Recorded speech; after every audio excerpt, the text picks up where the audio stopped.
You know, it's interesting. We talked to a woman dealing with a situation like this just about, I think, a week ago, right? A woman who has been diagnosed as having a chronic disease, which Ozempic, one of those weight loss drugs, would help her, but the government refuses to pay, even though it's not about a matter of vanity. It's not about trying to lose 10 or 20 pounds.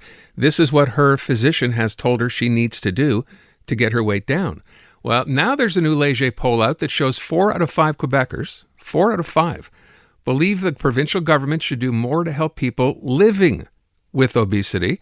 Going to talk more about that with our guest about this and what we can expect. Dr. Yves Robitaille is an internal medicine specialist at the Lanaudière Clinic Medicine Centre in the Lanaudière at the CISSS, I guess, there. So, Doctor, I want full transparency here. I did need to point out, I think it's important, this poll, even though conducted by Leger, was commissioned by the folks at Novo Nordisk, and they're the people who make the drug. So we just have to mention that off the top, right? Yeah, you're totally right, yes. So let's begin with this idea. So clearly, 4 out of 5, 80% of people think this is a good idea and the government should get involved. What's the government's position been up until now? Well, as of now, there's something in the legislation telling that obesity, the payment for obesity treatment won't be not only not reimbursed, but not even analyzed or discussed or anything like that. The issue evolves around the fact that we have difficulties having obesity recognized as a chronic disease. It's still, for many people, many persons, it's still a matter of lifestyle choices, which is not the case anymore. We have now a lot of science showing us that there are systems in our body that regulates the appetite and regulates the energy too, and we can identify many dysfunctions in these systems. So there's really it's really a state of a disease, and for me, having the government not even recognizing obesity as a disease or not recognizing the need to treat these patients with medication would be the same as saying that we won't be paying for diabetes treatments, cholesterol treatments, and things like that. So I would guess, given the situation this government finds itself in, do you think to some degree this is a matter of money? How much would it cost to put these people, to have the provincial government fund Ozempic? Because Ozempic is not an inexpensive drug. No, those treatments for now are expensive treatments, I agree. I won't go into that debate, but we already pay for more expensive treatments because these drugs are for conditions that are recognized as diseases, which is still not the case for obesity. But again, if we agree on the fact that obesity is a disease, then why should we refrain from paying for these drugs? I understand they are expensive for now, but what we need to think of is what are we going to save in 5, 10, 15 years if we take care of the obesity now. So that's a part of the equation that needs to be discussed. Mm-hmm. So to that end, if we're talking about that as an equation, what are we spending now to deal with this as a disease, treating people? Do you know?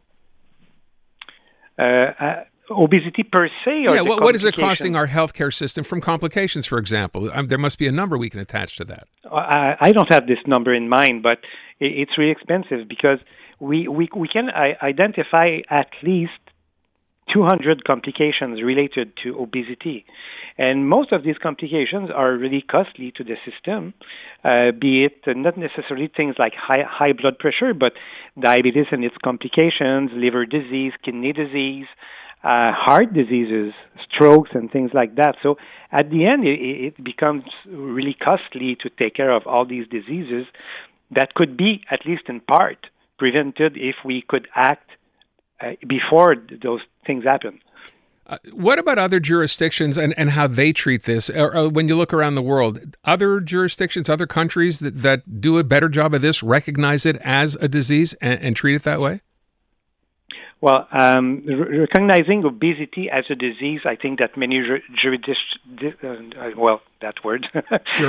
are agree on that. But I'll totally agree with you that so far the reimbursement for the drugs around the world is not that high. But there are a few countries, I don't have the names in mind, but there are a few countries that are paying for these drugs. They are putting some strong conditions, and I would agree on that there are some conditions with which the payers would agree to reimburse for the treatment. But there's a huge difference between putting big or hard, tough conditions and not discussing the fact that we could pay for these treatments. So, I'm sure some people listening, and it's a tough choice to have to make, right? To say to someone, look, if you want to lose just 10 or 15 pounds and it's for vanity, no, obviously the government should not be paying for that. Where do you draw the line between it being something like that and something serious enough that the government should pay for it?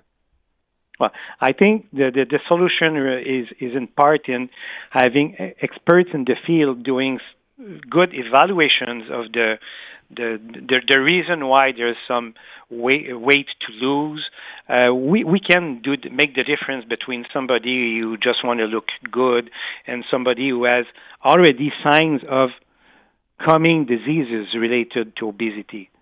So I think that when there are conditions associated with the obesity, it should be a no-brainer. There should be reimbursement for the treatment, not necessarily just drugs, but having access to dietitians and kinesiologists and psychologists if we need it, because that's really a multifaceted treatment to take care of these persons. And are you optimistic? I mean, I see this is one study. I know there have been others sort of saying the same thing. Are you optimistic the government has an open mind now to discuss this, or do you think it's still very much an uphill battle? Well, we're starting to see some doors opening, so there are discussions to do around this topic, and I remain optimistic. I know it's going to be a long walk, but I remain optimistic. We're seeing some doors open, so there will be something at some point. It's going to be long, but we need at least to start the discussion and have serious discussions about what should we do about this disease. Why should this disease not see its treatment reimbursed, as we already, as I said, reimburse expensive treatments for other conditions. By the way, I don't know that you would know this, so it's expensive now, but typically what tends to happen is more and more people use these drugs. The cost starts to come down. Is that something you see as a possibility here? It should be a possibility. Yes, that's a fact. When there are more buyers, I'll say it that way, then the cost per unit goes down. So, but for now, with the drugs we have that are drugs that are really expensive to develop, I don't see a big lowering in the cost over a short or mid-term. Okay. It still remains costly, but we will work on that. As I said, we treat other conditions with costly drugs, and it works. So we need to have the same speech with obesity if we agree that it's a disease. Just one last thing that I wanted to ask or add here is the fact that let's say that was to happen. When you go on these drugs, because you have the disease of obesity, right? It's chronic. You're staying on these for the rest of your life, right? This is not about going on it for 3 months or 6 months or anything else. You basically have to stay on this. I totally agree with that. A chronic disease necessitates a chronic treatment, not necessarily with drugs, because this could be modified over the evolution. Maybe at some point we're going to need the drug, and in a few months, not necessarily, but obesity will require a chronic treatment because that's a chronic disease, and there's no short-term treatment for a chronic condition. Okay. Doctor, I thank you so much for your time. Appreciate it. It's been my pleasure. Dr. Yves Robitaille. And yeah, that's the challenge now. 4 to 5 Quebecers say they're fine. Government should be covering these sorts of treatments and recognize, to his point, obesity as a disease, as a chronic condition.